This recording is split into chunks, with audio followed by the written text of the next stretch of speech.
Hey everyone, welcome back to the channel. In today's video, the question that we'll be answering is, can someone be wicked by their very nature? The answer to this question is yes. Just as there are people who naturally do what's right, there are others who are prone to doing what is wrong. That's why the Bible says, the wicked are estranged from the womb.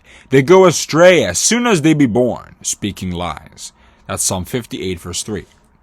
If you look at the story of some criminals, you'll see that right from when they were young, they aspired to be something bad, or they enjoyed doing things that harmed others, or were immoral. In the Bible, we find people who were wicked or unrighteous by nature. A prime example is Esau. Right from birth, God did not like him because there was something within Esau that was detestable to God.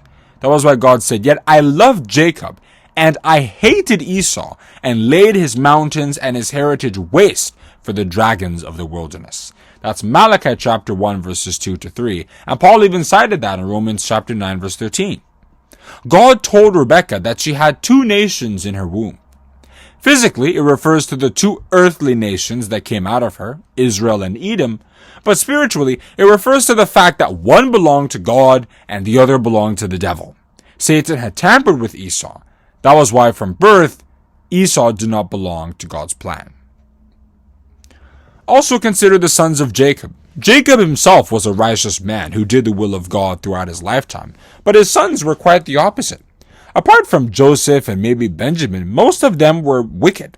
Their wickedness began from when they were young, as we can see by the way they envied their brother Joseph and had the guts to sell him into slavery in Genesis chapter 37. The fact of the matter is, spirits are involved in determining one's nature. They are involved in making someone a hardened criminal or making a child of God to stand against all persecution and tribulation. Either way, it is spirits who give people that courage and that interest and that passion for whatever they do, whether it's good or evil.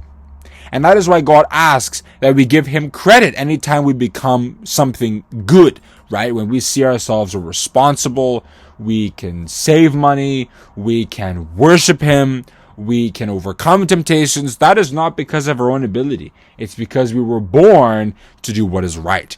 That's what he was trying to say in Deuteronomy chapter 8 verse 18. That it is he who gives us power to make wealth, both in the literal sense and in the spiritual sense, being able to acquire wisdom, being able to build a relationship with God. It is because of certain abilities that God gave us that did not go to others who are not serving God in the way that we're serving him.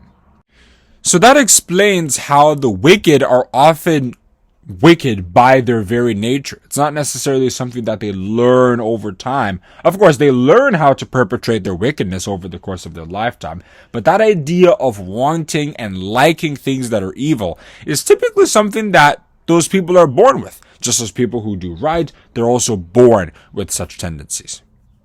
Thank you for watching this video. If you enjoyed it, I would appreciate it if you click the like button and subscribe to the channel, and I will see you in tomorrow's video.